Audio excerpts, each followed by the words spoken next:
Hi everybody, this is Dr. Lewis at Coastal Wellness in Lisbon, and we're going to talk briefly today about the idea of pain prevention. Pain is a very complex experience, and a lot of different factors that influence pain, or our sensitivity to pain, or how susceptible we are to pain. Previous injuries, sleep, diet, other systemic stressors that you can think of. All of it plays a little bit of a role. Our beliefs around it, our beliefs around our injuries or the feelings that we experience. All of this stuff plays a factor in how we experience pain.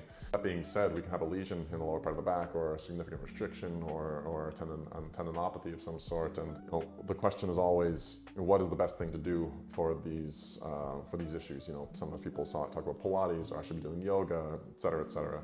And none of these things are necessarily the be-all, end-all. One of the reasons why yoga and Pilates are beneficial for a lot of people who are in pain is because it exposes you to a lot of different postures.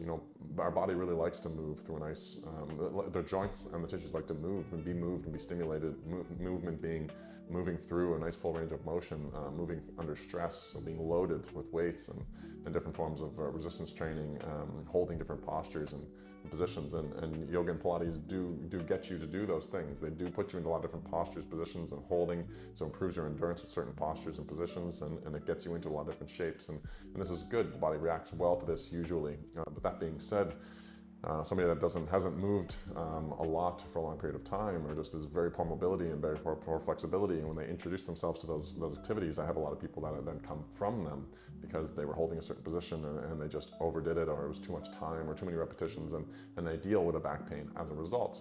So just many people that were helped with their pain, or quote unquote helped with their pain, it can be a cause for it as well if we introduce things too quick, too fast, after doing too little for too long, is the classic saying. So are we prepared for our activity? And if your preparation for physical activity when you're returning to it has been sitting in a desk, working for long periods of time without too much other care to your body, then probably you're not prepared for too much. And we want to think about graded exposure, which means sort of introducing the postures and positions slowly. Meaning maybe we're doing a half a class, or maybe we're starting with a beginner class where we're not holding positions too long, we're not going into too deep of positions. And then slowly, as your body adapts over weeks to months, we start to increase the intensity. We graduate ourselves to more complex classes, which have longer holding positions, more repetitions, maybe more weight.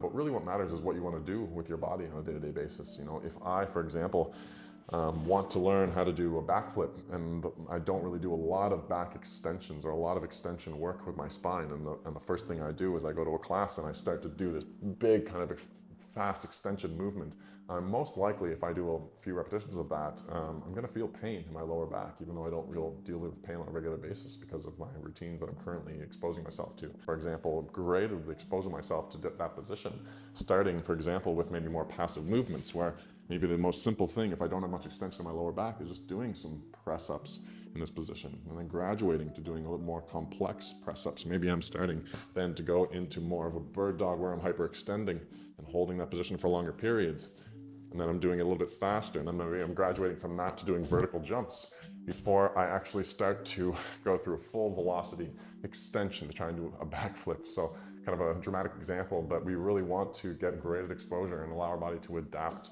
to whatever that we want to do. Anyway, hopefully that was somewhat clarifying for the way that I approach, or the way that we can approach pain, and what influences and what our body likes. The idea of kind of graded exposure, or exposing ourselves to different stimuli gradually. So anyway, keep the questions coming, and have a good week, everybody.